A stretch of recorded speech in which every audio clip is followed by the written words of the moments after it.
Wow, Dad, how you doing? Really sorry I couldn't be there, and you know how much I wanted to, but just too much stuff going on right now. In fact, we got Connor. We got Connor. We got who else? We got Scott. We got Luke. Yeah.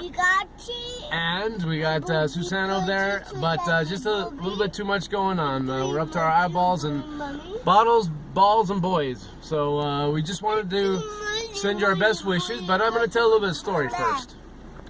About the time that you fell into a pig hole. And the reason why I want to share that story with everybody is because I think there's some lessons that we can learn from it. For those of you who don't know the story, let me set the scene very quickly. This is 1998. This is our second trip to the island of New Guinea, specifically the side of it that belongs to Indonesia, which was called Irian Jaya at that time, now called Papua.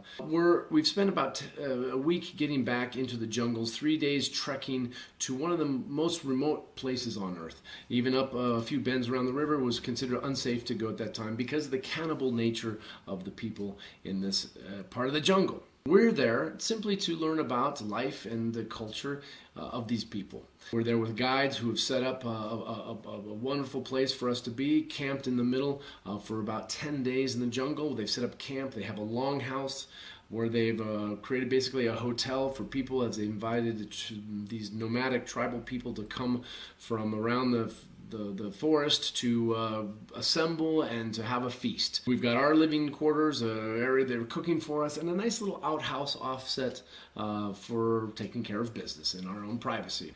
We're there to learn about a little bit about their life, so how they live off the forest, how they make their tree houses, and one of the things they are teaching us is about how their sources of protein, and one of the things they get for protein from are wild pigs there on the island. Right along the pig path, they would dig a relatively small, relatively large hole, barrel width, about chest high, for the pigs to fall into. There happened to be a couple of these pig holes in our camp area. There was one right off to the path going to the outhouse, and my dad was the very fortunate person to find that pig hole in the middle of the night. In pitch black darkness, late one evening, as we're getting ready to go to bed, he heads out and discovers the pig hole. Of course, we heard the moment that he discovered the pig hole because we hear this loud echoing ugh in the middle of the forest, and as you might imagine, everybody runs out to see what's happening.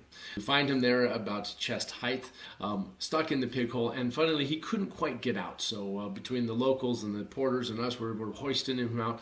Once we get him out, he's okay. We realize that things are fine. The laughter starts.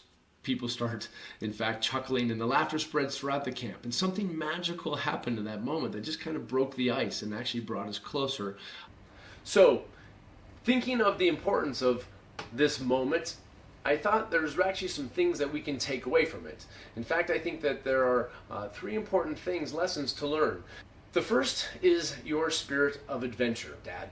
Not anybody goes to the most remote place on Earth. And that's what allowed us to be in the Indonesian jungle in the first place. Wherever you've traveled, you developed an insatiable hunger to go to these places that most people would shy away from. This spirit of adventure took us into the middle of the jungles and got you into the pig hole area. But it was the second thing, which is something interesting, a certain type of precision and luck combination that you have that allowed you to go slightly off course just to make things more interesting. It's precision maybe only a brain surgeon like you could have.